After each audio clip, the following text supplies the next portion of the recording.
Yo, what's up, YouTube? It's time for the week 4 recap of the 4th week of the Cupid Pokemon week 4. The 4th week. Alright, we got the week opener, Ingle versus Mr. Titan T. Alright, there we go. We're recording this a little bit late. Week 5 technically just finished, but it's fine. It's no biggie. It's no biggie. The week isn't actually over. There was an extension, so I'm not actually behind. I feel like this is me being on time. Yeah, I'm on time right now. How do you feel? How do you feel about that? I'm on time. Anyway, here we are. First match is Ingle versus Mr. Titan T. Both of these two are doing in the thing overall, and I'm not sure if I have these matches in the correct order or not. But here we are. I have the matches. Here we go. All right, so Gudra is going to come in on Bronzong as Bronzong just goes for Stealth Rocks. We are going to get a couple of flamethrowers off. The second one crits. We do not get the KO on the crit. And as a result, we're going to take 48 or 42% on our Gudra. And after Leftovers recovery, that is solid chip damage right there. Now we are going to pick up the KO on the Bronzong, as we are not going to do anything silly and let it get off another attack, but that's going to just invite in this boy right here, and we're going to go from one Pokemon that's weak to ground to another Pokemon that's weak to ground here. Luckily for us, Mr. Titan T decided to go for Swords Dance, and then we're going to click a Ghost type, move on a Normal type, and die to Headlong Rush. There are no Pokemon that survive a Guts boosted ×2 attack from this thing, and we go into a Pokemon that's slower than it, and we lose our Enamorus for free. And now we go into Ogerpon to kill it with Ivy Cudgel. But Mr. Titan T predicts that and goes into Dragapult to survive the Ivy Cudgel. And now Gudra comes in to be a Gudra. Now, the issue here is that Dragapult is a Z Captain. And if it is what I think it is, it's going to Z move the Gudra. And Gudra will faint. And tragically, I don't think that Ogerpon defeats Dragapult after a Dragon Dance. We're going to Gardevoir. We're going to click Moonblast as this thing uses Phantom Force, which is a Ghost type move that takes 2 turns, and we could have gone into Blissey there to save our Gardevoir, but we just decided not to do that, I guess. Now we're going to bring in the Ogerpon, which dies to Dragon Darts, and this game is basically over at this point. No, I'm not kidding. It's not basically over. It's just fucking over. And yeah. Dragon Dance Dragapult. Pretty interesting set here. Pretty quick game as well from this match 1. Let's see if game 2 is going to go any faster or not faster, I guess. Maybe it'll be slower. Who knows? But here we are. Now, we have Ingle leading the Skeledirge versus the Clodsire, which has Curse and probably the ability Unaware. This Blissey never beats this, and we're going to go for Stealth Rocks as, the Clodsire uses Gunk Shot, which does a massive damage. Now we're going to get off a massive Earthquake on the Gudra, and I am not going to pull up the Gunk Shot image because that is just too much effort right now. We are going to easily eat a Draco Meteor and kill that Gudra immediately with Earthquake as a response. Now in comes Ivy Cudgel, the Pokemon, and we are going to switch out, which tells us that it is in fact an Unaware Clodsire, and we are going to just let off the Never-Ending Nightmare, which does actually OHKO the Ogerpon, which tells me that Ogerpon maybe isn't quite as good as I thought it was. I don't know, I thought it might have lived, because it looks like a bulky Pokemon. Maybe I'm wrong, though. Anyway, we go into Enamorus to set up a Calm Mind, and then the Bronzong comes in and it uses Toxic, and, we just can't beat that. So we are going to go into our Skeledirge to allow it to get Toxic Poisoned instead of our Enamorus. And now Clodsire is going to come back in, and Torch Song is going to boost our special attack, but we know that this guy has Unaware. Which means that we are never killing it, really, but we can get a Will-O-Wisp burn to reduce its attack by half, which is nice. We can also start clicking Hex, but that's going to do no sorts of damage. We do get to Hex, and then in comes the Normal type. Big prediction from Mr. Titan T. And now that's burned too, and what are we going to do? We're going to use Torch Song again. We're not going to use Slack Off, we're going to use Torch Song, and we're going to lose our Skeledirge to the Clodsire. And this is kind of looking like a 6-0 to me. We go into Gardevoir, which is the only Pokemon that doesn't lose to this thing immediately. We Mega Evolve, and we click Aura Sphere for some reason. And Gunk Shot is used on that over prediction. We get the Poison, which is pretty huge for Mr. Titan T. Well, actually, I shouldn't say it's the only move that didn't kill, because, you know, we easily survive Psychic. It looks like we're especially defensive Clodsire, and due to the fact that we are going to survive 2 of those and recover out, and Gardevoir is going to faint to the poison that we got lucky with off of the Gunk Shot that we landed. In comes Blissey. Blissey is not going to be able to defeat this, and we are just simply going to recover, and then we are probably going to recover again. Which is going to result in Game 2 going to Mr. Titan T as well, because now we could just use Curse once, or maybe even twice, and now Gunk Shot kills Blissey, and it also kills Enamorus.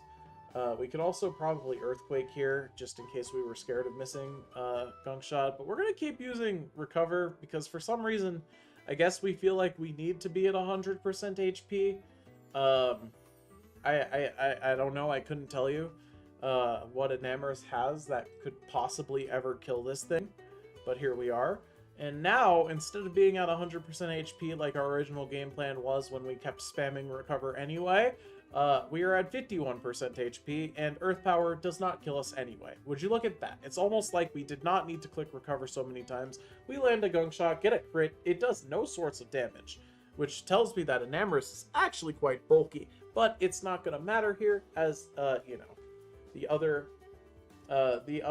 Earth Power does end up preventing the 6-0, and Mr. Titan T could have easily saved the 6-0, but he, I guess, chose not to, and we just go into Zero Aura and pick up the KO with that.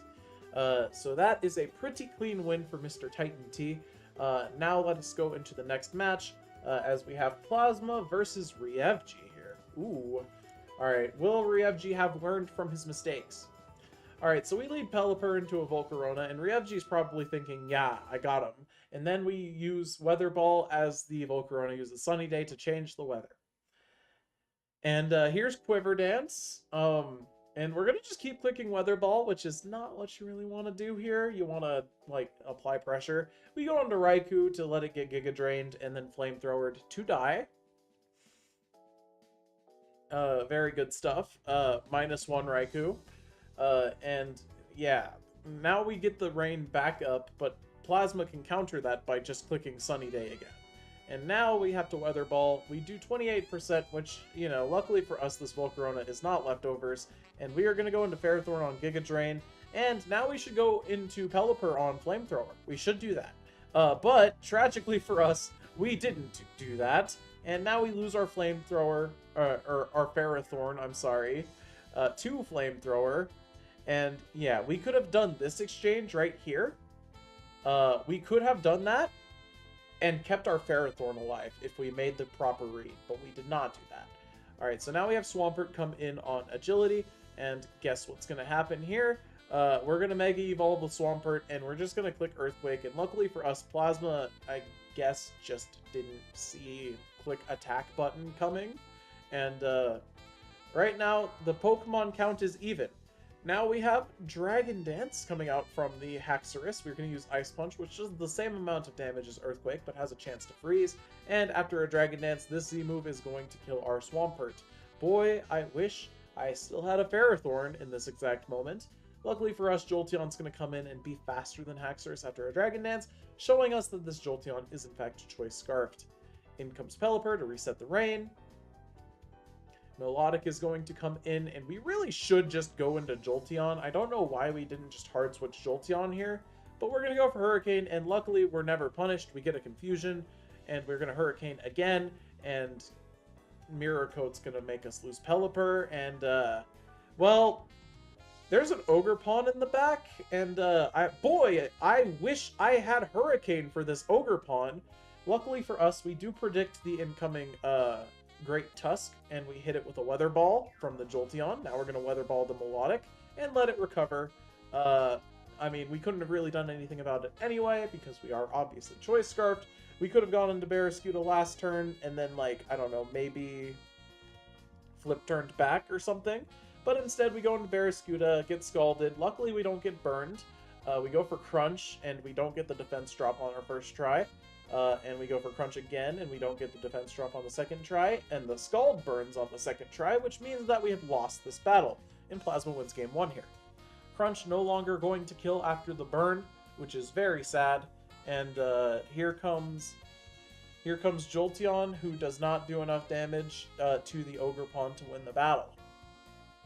The Ogerpon is very healthy. In fact, it is at full health. And Thunderbolt's not going to do anything to it. Ivy Cudgel says, goodbye, Jolteon. Alright, and game 1 goes to Plasma. What about game 2? What about game 2 here? Alright, so this time we lead Starmie, I guess predicting the Volcarona XDD Shrug. And we go for Flip Turn, turn 1. To do some chip and also forfeit all offensive momentum to Plasma as he is slower and he goes for Volt Switch. So we get out of there with our Raikou, and in comes the Haxorus, because, you know, Haxorus is a big threat. We go on to Pelipper, and we sacrifice our Pelipper to a Dragon Dance Z move, which means that now we only have this one rain setting. Luckily for us, we didn't bring Swampert, which is our best Pokemon, for some reason. And we are going to let this thing go for Outrage. And then we're going to go into Barrascuda and then change our mind and say, nah, actually, I want to go into Ferrothorn. Which lets the Haxorus get off an extra Outrage for free. Now, we could have just killed it with the Barrascuda, but instead we decided to let it kill our Ferrothorn. Which Ryuchi seems to be really good at just letting Ferrothorn die instead of just killing the Pokemon. I've noticed that. Now Barrascuda is going to come in against the Iron Crown, and that is going to die to a Volt Switch.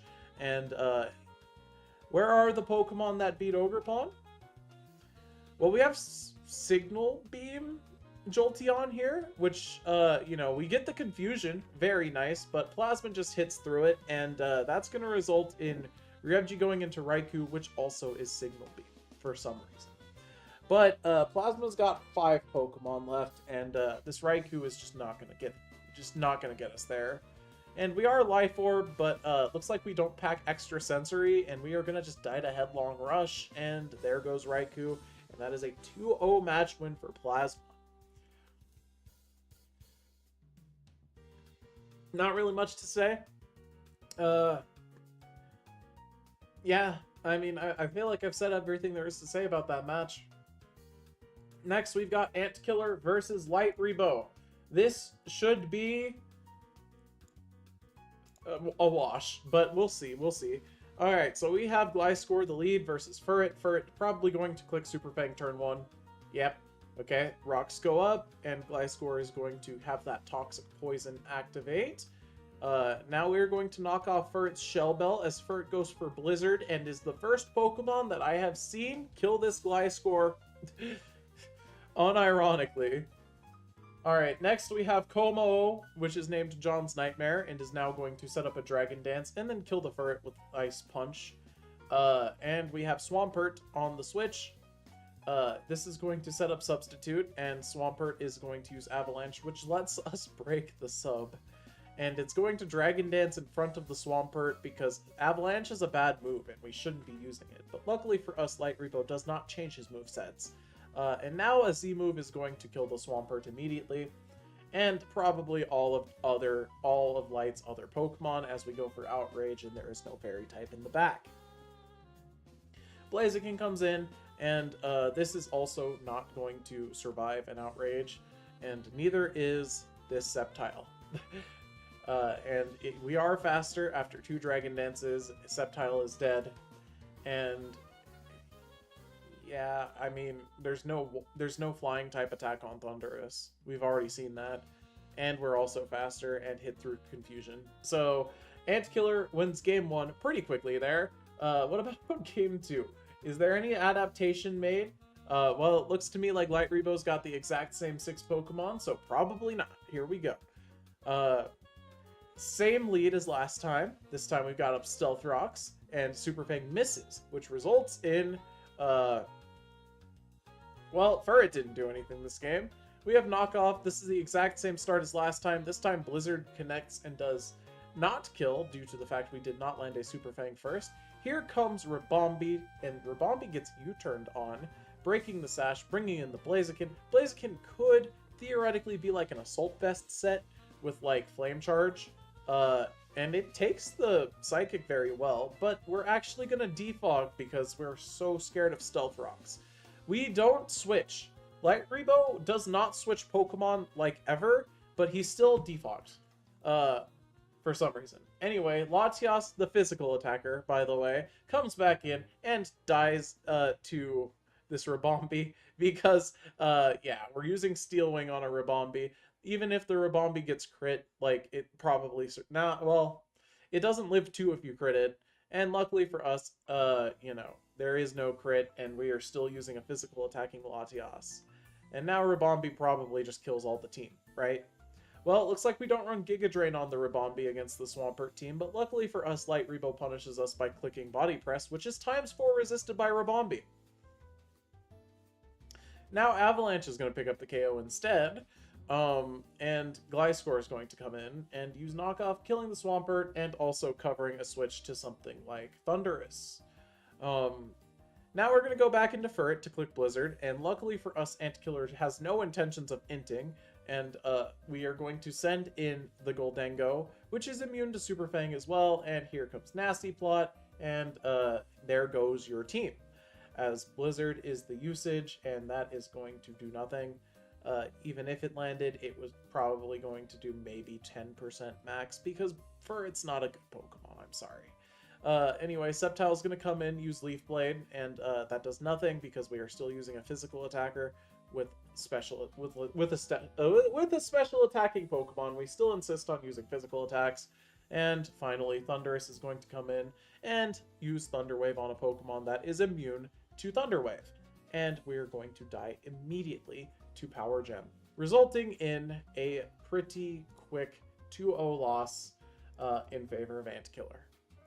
Alright, next match we've got Otto versus Shadow King. Let's see what we can get here. Alright, so we have lead rock versus lead rock, except for one of these rocks is more dangerous than the other. Luckily for us, Otto has decided that Trick Room is the answer, and Meteor Beam misses because that shit's a bad move and we should really stop using it. Now we're going to use Power Gem because we've wasted an entire move slot, and we just lose our Nihilego for free. Nice Meteor Beam. Now, I understand that if it had connected, it would have killed the Diancie, but did it? No, it didn't. So why would you even use that as an argument? Did you hit? No? Okay, bad move. Alright, now we have Gardevoir versus Gallade action, which I've seen on the internet somewhere before, and we have a Moonblast that absolutely just destroys the Gallade that Otto refuses to Mega Evolve because he thinks Sharpness is extremely good. And sure, it does increase your damage a little bit, but like, you would much rather have the bulk most of the time. If you wanted Sharpness Gallade, why didn't you draft Sharpness Gallade and save yourself like 10 points? That doesn't make any sense. Anyway, Silvally Water is apparently the answer to Mega Charizard, as Shadow King gets away with using Solar Beam for... again, and honestly... I don't know. We go into Freeze Dry the Pokemon, and we are Life Orbed, and for some reason, we just don't do any damage to this Charizard. Probably because we were using an Ice-type move in the Sun, and we could have probably used, like, you know, Hidden Power Rock to more effect. Now, I know Ice-type moves don't have their damage reduced in the Sun, but this is just not the answer to defeating this Charizard. When you bring one Pokemon that is a Rock-type, and you sacrifice your whole Rock type because you used a bad move and missed, this is what happens when you're facing a Mega Charizard Y. And Shadow King is going to whoop Otto in Game 1 pretty convincingly. Let's see about Game 2 and if the Meteor Beam will miss again. Alright, so we have Diancie lead versus Nihilego again. Stealth Rock and Stealth Rock go up. Okay, so now we both have rocks. Earth Power is used, and here's Trick Room, and now the Meteor Beam is going to come out, and it just brings it to its sash. And guess what? Nihilego dies once again, and it really didn't do anything for Auto. Now we're going to go into a Pokemon that is faster than Diancie because we're in Trick Room, and we just realized that, so now we are taking rocks and, you know, extra chip damage on our Scizor because, you know, we just changed our mind after clicking a Pokemon. Now Charizard's going to come in and take half of its HP, which is a lot of damage, and since we are, you know, successfully Trick Roomed out of our mind, we are going to be able to get in our Tapu Lele, which would have died to that Fire Blast had it connected. Luckily for us, though, it didn't, and Shadow King decides that he does not need Charizard anymore because Stealth Rocks says, kill Charizard on Switch. Smile. Now Tapu Lele is going to pick up a KO with Thunderbolt there, and Decidueye is going to come in, and is this Tapu Lele? Tapu Lele is running extra sensory instead of, you know, a normal psychic type attack like Psychic, which does more damage. And, yeah, okay. As a result, the Decidueye gets to live. We have to go into Silvally, and that's going to invite in the Decidueye. But luckily for us, Silvally is going to Iron Head as Decidueye becomes a Kingdra instead. Now Tapu Lele is going to come in, get Ice Beamed for its troubles, and hopefully we can, you know, do something here. Hopefully. We are going to Energy Ball on the Gardevoir because Energy Ball is a move that does neutral damage to Kingdra and is resisted by 2 out of the 3 Pokemon that Shadow King could have switched into.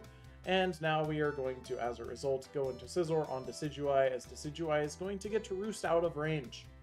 Now we're going to keep clicking Knockoff on a fighting type, which has no item, and we are going to just let this Decidueye heal to full. And Gallade's now going to come in after the Decidueye got to heal to full, and nice. Now what? We go into Gardevoir, we trace the sharpness, we use Sacred Sword, which is ×4 resisted. It does no sorts of damage, and guess what happens? Instead of Mega Evolving and gaining speed to become faster than the Gardevoir, which was probably Choice Scarf, we just lose our Gallade for free instead. Now Scizor is going to have to U-turn out as Charizard comes in, and the hazards were successfully defogged off, so Charizard no longer is dead the second it switches in, and Silvally is going to get a multi-attack off on Kingdra. Now, I don't know why we didn't just kill the Kingdra. Silvally is faster than Kingdra. I don't know why we didn't just kill the Kingdra, but we chose not to kill the Kingdra. And now we're going to try and get a boost with Ancient Power for some reason. Which, why did we click Freeze Dry on Charizard if we had Ancient Power the whole time? Where is the decision making here? Anyway, Scizor is going to come in to click Bullet Punch. We don't even click Bullet Punch to kill the Gardevoir. And Silvally is going to come back in on the Charizard as, you know, Kingdra gets sacked with Psychic Fangs. Okay. And, well, Decidueye is going to come in. Psychic Fangs is used again, and this is triple arrows, and this is just Silvally normal, by the way. So, the fact that that did no damage just shows how bad of a Pokemon Decidueye really is. And, well, Silvally does win here, because Shadow King didn't have a Scarf Gardevoir in the back. Which really just goes to show... Why didn't you Mega Evolve the Gallade just to kill the thing in front of you? Make good decisions. That's all. That is all that I am asking for, is good choices. And man, these recaps have been rough. I'm gonna be honest. It's okay though, not everyone is a pro Pokemon player, and it is what it is. Tapu Lele is going to die to a fighting type, and we are going to go into Silvally, which we knew was faster the entire time, and click Psychic Fangs as opposed to Multi-Attack, even though Multi-Attack does more damage. Well, actually, not in the terrain, though. Not in the terrain. It does not do more damage in the terrain. Alright, and here we go. Game 3 between these two. Let us go. Alright, Diancie is the lead. Nihilego is the lead. Do these two ever adapt? No, they don't. They do not adapt. Earth Power. Trick Room? Oh my god, it's literally the same game. Now we're gonna Meteor Beam. Oh my god, it's literally the same game. They made no changes. This is what happens. People complain that Pokemon is too formulaic. Well, here's why. Because they just do the same shit. They don't make any different decisions. Alright, now we have Articuno. And then we are going to sack the Articuno to the Scizor by going in on, knockoff and then, losing our Articuno. Now Tapu Lele is going to come in as we defog off these rocks and get rid of the terrain. Trick Room is going to go away now. And why did Otto even set Trick Room in the first place? His team is faster than Shadow King's. I don't understand. Anyway, Tapu Lele is going to get a Calm Mind set up, and that's going to result in a lot more damage than probably should be happening here. Luckily for us, though, Shadow King clicks Solar Beam again for some reason and nearly loses the Charizard to Thunderbolt. But luckily for us, the Tapu Lele appears to not have any special attack investment because after a Calm Mind, it doesn't even kill the Charizard in one hit. Anyway, Gardevoir is going to come in now, trace the Psychic Surge, and give the Lele back the terrain, which is not what you want to see. You get paralyzed for Thunderbolt, you lose your turn from paralysis, and then you lose your Charizard from switching on Extrasensory. And as like, Otto is just not punished. This is genuinely just Tapu Lele carrying a player right now. Like, in all seriousness, we go for Ice Beam, we get a crit, we do not get a freeze, and Otto is still clicking moves that aren't super effective on the Pokemon. What the fuck is Moonblast? What the fuck is Moonblast? We don't have it. Why wouldn't we click Extrasensory? Do we not know that Dragon resists Grass? Do we not know that Energy Ball is neutral damage? Anyway, Decidueye, Hisuian is going to come in and get a crit triple arrows, but that's not going to do anything for us at this point. Scizor is going to U-turn out, Decidueye is going to now die to Extrasensory, and it is this Kingdra versus the world, and honestly, if this Kingdra won, I would donate my life savings and probably hide under a bridge somewhere until I died of starvation. Luckily for us, though, that doesn't happen, because Freeze Dry is ×4 super effective against Kingdra, and Otto managed to figure that one out. Good job, Otto. Congratulations on your win. And now we're going to just move on to the next one. Rudes versus John. These two, friends or something? I don't know what their relationship is like, but here we are. And now we're gonna watch it. We have lead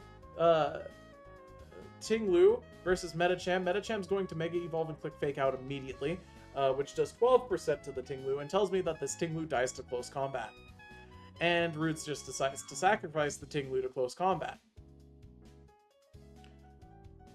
Alright, well, now we go into Zapdos to click the Z move, and for whatever reason we did just decide to click the Z move, as there was a full health Iron Treads. We get a crit, which is really lucky, but we still don't kill.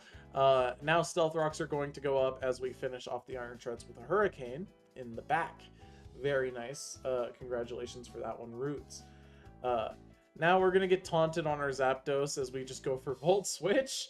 To bring in the Dragonite with the heavy-duty boots. And this Thundurus still has Taunt, but instead of taunting the Dragonite with Dragon Dance, we decided to U-turn out into Amoonguss and let our Amoonguss get Fire Punched for most of its life savings. Now, there are a few ways that this could go here. This could be Ice Punch Medicham, and we could just be entirely sacrificing our Dragonite like it just happened there. Or we could have, like, woke up and then used Earthquake and then died, but it's okay. That's exactly what happened. It looks like Rudes is he feels really bad for his friend John Gold and he wants to give him a charity win. How nice. Now we're gonna go into Toxapex. This is all fine and dandy, right? But what's Toxapex even doing in this matchup?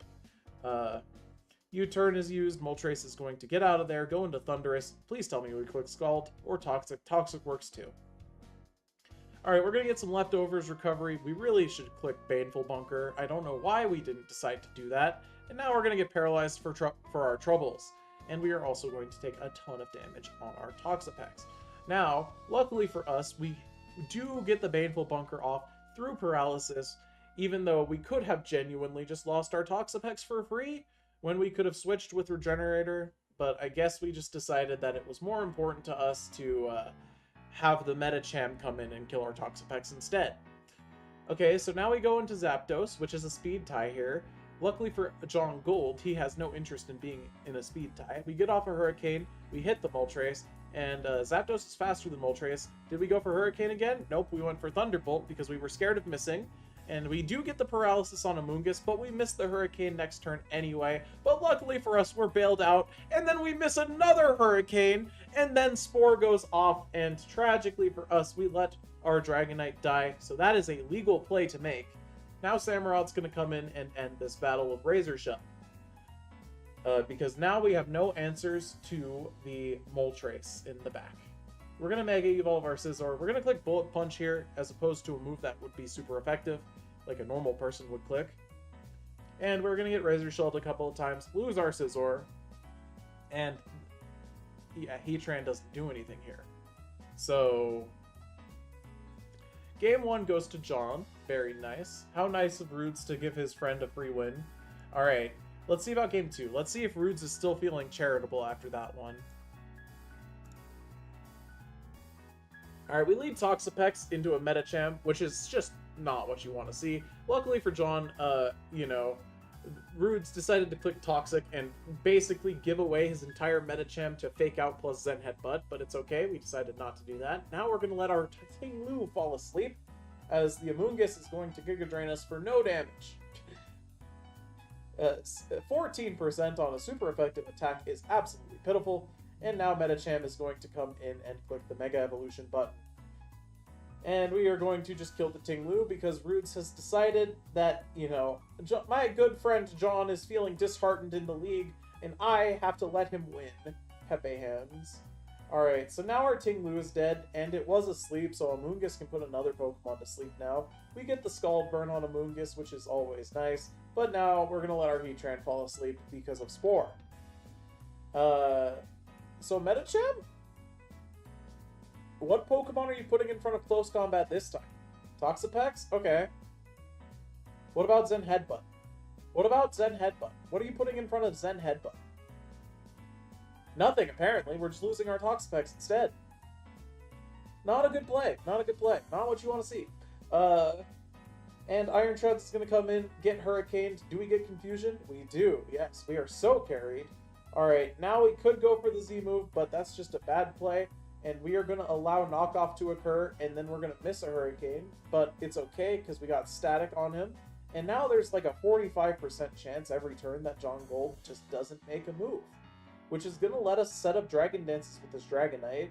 And we're going to Dragon Dance once in front of a Mega Medicham. And Fake Out is going to break our Multiscale.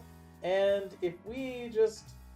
Oh, John is letting this happen. John is letting this happen. He's letting the Dragonite. Alright, so Samurot's gonna edge ceaselessly, and then we're gonna Earthquake it. And somehow we're slower, but luckily for us we have extreme speed. Alright, now John's gonna bring in the Medicham to click Fake Out. No, we don't even click Fake Out. We just leave the Medicham at 7%. Alright, now Scizor can Bullet Punch this. Okay. We could have also gone Zapdos there. We could still U-turn into Zapdos here. No, we just opted for Bullet Punch. We don't make a predictive move. We think that John Gold is going to stay in and let his Pokemon die. Here is sleeping Heatran. Heatran is going to take a U-turn. Medicham just comes back in. I don't know what you expected. And you're going to just lose Heatran now. It was asleep anyway, so it was basically a dead Pokemon, right? Yeah, there's definitely no need for a fire immunity in this matchup, that's for sure. Here's Moltres, by the way. You're gonna Swords Dance in front of it because you think you're gonna outspeed it, and you do somehow, but Moltres eats that like a feast and kills you with Flamethrower. Huh, I wonder if there was something we could have done differently there. Anyway, here's Zapdos to use Thunderbolt. Who knows? Maybe the Zapdos wins somehow? Oh, but we have a Z move from the Thunderous Gigabolt Havoc, and that is going to actually be enough to kill the Zapdos. And that results in a 2-0 win for John Gold. How nice of Roots. Alright, and now we have our final match of Week 4. Live Scream Tail reaction. Here we go. Alright, Lopunny is the lead here versus Genjar. Genjar is going to probably, yeah, get Scrappy fake outed, and Euzoria didn't know that that's exactly what was about to happen. And now Corviknight's just going to come in as Gengar goes for Thunder Wave? And then it goes for Thunder Wave again. And now we're going to use Psychic on Corviknight, as opposed to Thunderbolt or even Shadow Ball. And here's Roaring Moon. Knock off the Gengar. Get this guy out of here. He's dead now. Latios comes in. Now, I don't think Spirit recognized that this Latios was not going to... well, actually, it might have. Anyway, we're going to just get out of there. Let Screamtail get up the rocks, which is always nice. Corviknight's going to come in. Corviknight is going to eternally wall this Tapu Bulu. And also, I would like to note that Euzoria does not have 3 grass types this time. There's only 2. But Corviknight still defeats grass types with ease. And that's what we're currently watching happen right now. We got Superpower, and Corviknight dies to the Tapu Bulu after a Swords Dance and 2 superpowers. And here's Lopunny Mega. We're going to use Fake Out. That's going to kill the Tapu Bulu. Its defense is hacked. It can't survive that. Meowscarada comes in, and it's going to die to U-turn. And we are going to forfeit offensive momentum, but I don't think that matters much here, because Greninja is going to be the response to the Rotom, and if this Rotom is Scarfed, and it survives the Water Shuriken, it does kill. And it survived the Water Shuriken, it only hit twice, and we do pick up the kill with Thunderbolt. Now Latios is the response to that. Screamtail's going to come in. Latios drops a Draco, but you cannot drag in a Fairy type. You cannot drag in a Fairy type. Dazzling Gleam's the usage after that. We get some chip off. Ice Beam is going to, I guess, try and fish for a freeze, but Euzoria, I am sure, understands that this game is basically over. Unless, now hear me out, this could be really controversial, right? What if this Mimikyu is a physical attacker and it has Trick Room? Well, I guess we'll never find out. We used Shadow Sneak, we get our disguise broken, and yeah, this isn't gonna get us there. And Screamtail even survives another Shadow Sneak, which lets us get off even more damage with Dazzling Gleam. And yeah, we're gonna just lose to our own Life Orb recoil in enough turns here. But we don't even need to do that. We can just go Lopunny, click Fake Out, and end the game that way. Okay, and now we have game 2 between Euzoria and Spirit. Here we go. Alright, Roaring Moon is the lead this time, and we have lead Genjar because we don't make adaptations. Luckily, our Gengar is Focus Sashed, and we are going to have that Focus Sash go off. We are going to paralyze the Roaring Moon and click Destiny Bond to go 1-for-1 with it, which is spicy, I will admit, but it's probably not what you're looking for. Anyway, we go Tapu Bulu on the Lopunny. Lopunny is going to Mega Evolve and click Fake Out, as it does. And that's going to get the flinch, but Lopunny really kind of can't stay in on this. Unless it's Triple Axle or something, but, you know. We use U-turn, revealing that it's probably not going to have Triple Axle. Bulu is going to use Swords Dance here. Honestly, I don't know if that's going to be, like, disastrously bad for Spirit or anything, but we're going to just have Brave Bird used, and we're just hitting the Bulu, and honestly, that's probably the correct play here.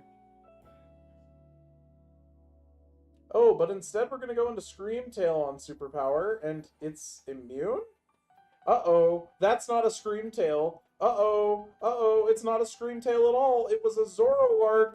Oh no! We go into Meowscarada because Euzoria is smart enough to catch on to the fact that it is, in fact, not a Screamtail. Alright, now we're going to use Triple Axle to do some damage to Corviknight, but really not that much. And, we're using Protein on Meowscarada now, as opposed to what it was before. I believe it was just Overgrow before. Either that, or we've never seen it use a... No, it was Overgrow before. What am I saying? Anyway, it doesn't matter. Lopunny is coming in to use Fake Out to pick up the KO on on the Meowscarada, and this is going to result in Water Shuriken hitting 4 times from the Greninja, which isn't enough, and Lopunny just kills us with close combat. We have the Scrappy, and we have a whole U-turn to go into a Pokemon that survives whatever this Latios does, such as Screamtail, and it's Gleaming time. Energy Ball, no special defense drop. Dazzling Gleam is going to drop us to 5%. We're going to go into Mimikyu. I guess we're just going to try and punch through this with Mimikyu, maybe? Are we on Shadow Claw yet? Are we on crit with Shadow Claw? Nope, we're still on Special Attacker Mimikyu. And what is there really left to say? This game is over. The Special Attacker Mimikyu, once again, is like you're playing a 5v6. You've actively chose to play a 5v6 by running a special attacking Mimikyu. Again. And yeah, here's the result. Screamtail, which is faster than this Latios, I think, if it runs speed, but it doesn't. We'll pick up the KO on the Latios, and that is going to be the end of Week 4. Spirit is able to defeat Uzoria 2-0. I hope you all enjoyed the Week 4 recap. I will see you all in the next one. Next week. Later.